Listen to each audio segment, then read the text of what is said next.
बेहतरीन सबक सीखने को मिलता है। निस्संदेह सदी के महानायक से आज ढेर सारे सबक सीखने की दरकार है। हालांकि इस अंक का केंद्र बिंदु है मेगा स्टार बिग बी। आज भी क्या बॉलीवुड के सुपरस्टार हैं? आप कह सकते हैं कि इस उम्र में बूढ़े अमिताभ को सुपरस्टार कहना क्या बिग बी की चरण वंदना करना या उनकी चापलूसी करना या उनका फैन होना है?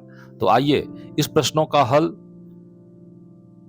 कुछ खास कसौटी पर इसे कसें। आज का अंक इसी पर केंद्रित है, आखिर सुपरस्टार होने का क्या मानदंड है? इस प्रश्न का उत्तर भी एक प्रश्न से ही होगा। आखिर एक फिल्म को हम ब्लॉकबस्टर या सुपरहिट कैसे कहते हैं? तो इसका आसान जवाब है, जब फिल्म सबसे ज्यादा कमाई करने लगती है तो उसे ब्लॉकबस्टर या सुपर हिट कहते हैं। छावा और जवान इसका ज्वलंत उदाहरण है। इसी आधार पर आइए सुपरस्टार की तार्किक विवेचना करते हैं। कौन सा हीरो कितना दमदार है, इसका आकलन और मूल्यांकन उसके द्वारा भरे गए इनकम टैक्स से कर सकते हैं। जो हीरो जितना ज्यादा इनकम टैक्स का भुगतान करेगा वह उतना ही बड़ा स्टार होगा। यही वह कसौटी है जिस पर हम किसी अभिनेता का आकलन और मूल्यांकन करते हैं। आइए इसी आधार पर अमिताभ बच्चन का आकलन और मूल्यांकन करते हैं। इस मार्च मेगा स्टार अमिताभ ने अब तक के बॉलीवुड के इतिहास में सबसे ज्यादा इनकम टैक्स भुगतान करने का इतिहास अपने नाम कर लिया है। देवियों और सज्जनों के उद्घोषक बिग बी ने पूरे 120 करोड़ का भुगतान किया है। इस धनराशि को सुनकर हमारी आपकी आंखें स्वाभाविक रूप से तनी रह सकती है और उंगलियां दांतों के बीच चली जाएगी।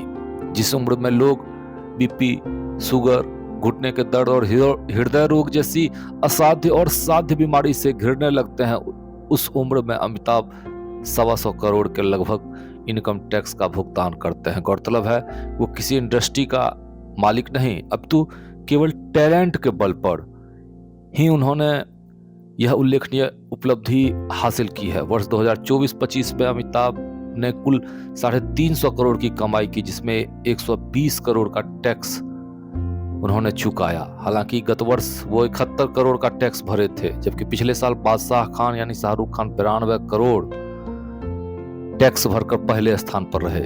इस बार अमिताभ बच्चन ने सबको पीछे धकेलते हुए शीर्ष स्थान हासिल कर लिया। शाहरुख खान के बाद थलपति विजय जो साउथ के स्टार हैं ने 80 करोड़ और सलमान खान 75 करोड़ टैक्स देकर तीसरे व चौथे स्थान पर हैं।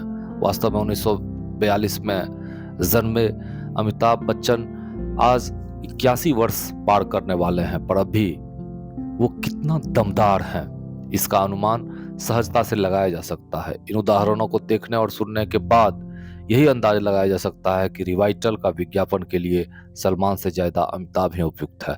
भाग दौड़ भरी जिंदगी में थकना मना है का विज्ञापन अमिताभ करते तो उसका प्रभाव और ज्यादा होता, क्योंकि ये सूक्त वाक्य ही अमिताभ बच्चन के जीवन का दर्शन है।